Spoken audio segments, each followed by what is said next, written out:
Pofele Ashlock is a very exciting receiver out of Hawaii. He had a fantastic freshman season and followed that up with a very strong sophomore season as well. He's going into his junior year, and I think he could be creeping onto some NFL boards.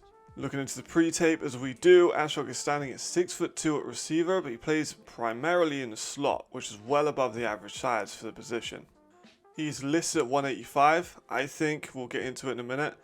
This is a bit too small for the position and the responsibility he holds, and I think during his junior year, potentially his senior year, he's going to bulk up considerably. He was recently named to the Mountain West preseason team. He was not the only Hawaii player mentioned, but he does have a new quarterback this year, Micah. I'm very excited to see how he does with him. First couple of seasons, he's not had the most QB consistency, although he has put up great production. He does seem pretty confident about it though. Micah, Alejado, man, y'all already know. I was going to say one major weapon is the guy that actually gets you the football. So yeah, just talk to us a little bit about how that transition has been from Braden to Micah, and maybe some of the differences that you've noticed throughout this first few, like the spring and everything. No, most definitely. I mean, hey, one difference, he's a lefty. So, I mean, hey, that rotation spins a little different. But, nah, again, like I said, it's still the same thing. I mean, both of them throw a really perfect ball, man, and I don't think they could put it any places any better, man. And they know exactly what they're doing, man. Especially for Micah sitting behind Braden, man, and as Braden as a quarterback, man, you know him. He's a gunslinger, man. He likes to throw shaker bombs, is what we said it. But Micah, I mean, I seen that he has a different approach in this game. Watching Braden, it's just like, man, just take what they give you, man. You know what I mean? Go down there and get a little 5 yard, and then let Landon run for a little 5, man. You know what I mean? Just playing the game. You know what I mean? That's just where it is, and I feel like Micah just did an amazing job just learning, you know what I mean, learning, sitting back, watching our team from the last year, and then coming out the last games, erupting how he was supposed to play, you know what I mean, being a gamer how we always knew he was going to be a gamer, you know what I mean, and man, like I said, hats off to him to how he approached everything, man. He's really a weapon, he's a special human being, and I feel like y'all are going to see it this year, so yeah. Hands and body control. Shager hit as he throws, fires it middle, caught there, Ashlock. His body control to attack the ball is of a high level. He shows flashes of great hands and concentration to the ball, and there are many examples of him completing passes that are way behind him where he uses his elite length to catch over smaller defensive backs. There was some concern about drops and other evaluations I read. 1st and 10 now. Outside the 20, Landon Sims in the backfield, Shager with time, little short pass. And it's incomplete. Going to look for Ashlock here, but he may run the football. Nobody's open. Use his legs. So on 3rd and 1, they're going to throw it, and Shager's throw, into a crowd and a. I think some of these are valid, but other ones are him getting popped by a 225 linebacker, and I think that's why his size will help him out as he bulks up for the next 2 years. It's clear that he's also very good in the red zone. 15 touchdowns in 24 collegiate games is nothing to sniff at. I think as he goes into the NFL, this is where he could see significant game time. Being a 6'2" slot is already a matchup nightmare, but being as proficient as he is in the red zone, I think this is massively going to help his draft stock when it comes into where he declares. Short route specialist. Crowd trying to turn up the volume knob. Shager out of the gun. Rolls to his left, and that will be a strike right on the number to Pofele. We rarely see Ashlock go past the sticks. A lot of his work goes between 5 and 8 yards. There are definitely moments, don't get me wrong. Still no sacks yet given up by this Hawaii offense. 3rd and 6. Alejado to the near side. It is a wide open Ashlock, and look at this, just a... But the majority of his work is done between that 5 to 10 yards in front of the line of scrimmage. In this space, he does show good quickness and good movement from his release to some of his breaks. However, I think he could be more explosive in some of his comeback routes. He can find soft spots in coverage well, and this is something that's developed over time in college, noticeably improving in the 2024 season from his freshman season. He has good speed in getting to his spots and those spaces in coverage, but he is more trusted possession receiver. We haven't seen him be a rack receiver all that much this year. Again, there are definitely flashes, a few catches where he goes for a few extra yardage, but he is largely trusted within the run and shoot offense of Hawaii as a possession receiver. I'll be very excited to see how he does with a 40 in an official combine environment.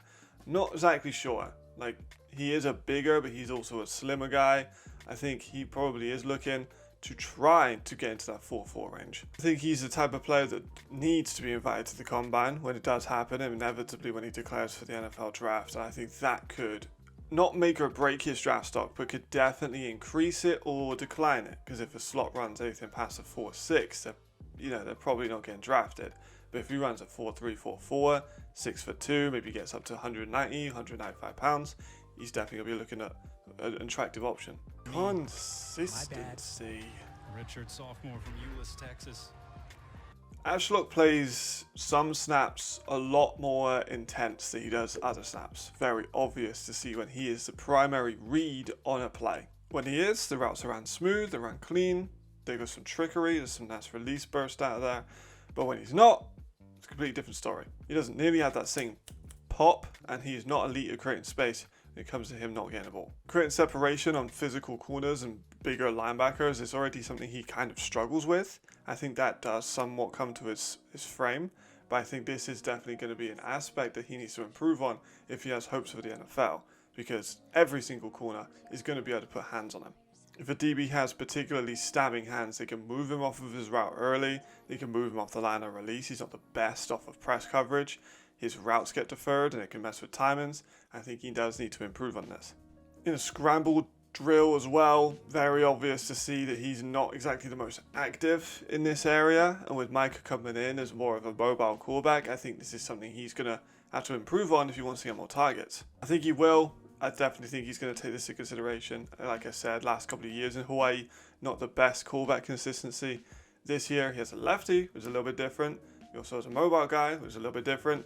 I think he's going to be able to adapt that into a skill set, because there's a ton of extra catches left on the table when players are running around, and he's kind of just standing there in the same spot that he finished his route in. Overall, I think Ashlock is currently projected around a 5th to a 7th round pick. There's a lot of questions, the combine being one of them, how he bulks up this offseason. He's got 2 years still. He's still only in his junior year. He doesn't have to come out this year. He can come out in 2027 if he really wants to. But I think it depends, really. It really does, doesn't it? Like, if he has a mega junior year, he could come out this year. I think he's more likely to come out in 2027 from a smaller school that doesn't produce as many receivers, let's be honest. But I think that he could be an exciting one to watch in the 2025 and 26 college seasons. Let me know what you think. Where do you think Ashlock could be drafted? Grave Walker actually bought this, one of our members, one of the channel members. If you guys want to support channel members, get it a day early. A £99. £99? Oh my gosh, 99 pence a month. Just going to keep that in. 99 pence a month. But Grave Walker brought this. He's from Hawaii. Bought me a couple players. I really liked Ashlock, connected with his tape. So, if you guys want to be a member, you guys can do that. It's on the channel page. You can DM me or comment next player that you want, and I will do it. As part of the members thing, I will do the players that you asked me to do. So, make sure to check that out. Let me know who you think of Ashlock and his draft projection. Let me know what you think of Hawaii. I think, as a Brit, I'm kind of going to be a Hawaii fan, which is strange. I don't have a college team at all. I don't support one, but for some reason, watching Nassau State, watching the games of Hawaii, I've kind of fallen in love. So that's nice. But I'll see you guys next time. I appreciate everyone getting to the end of this. See you in a bit. Ta-ra. Goodbye.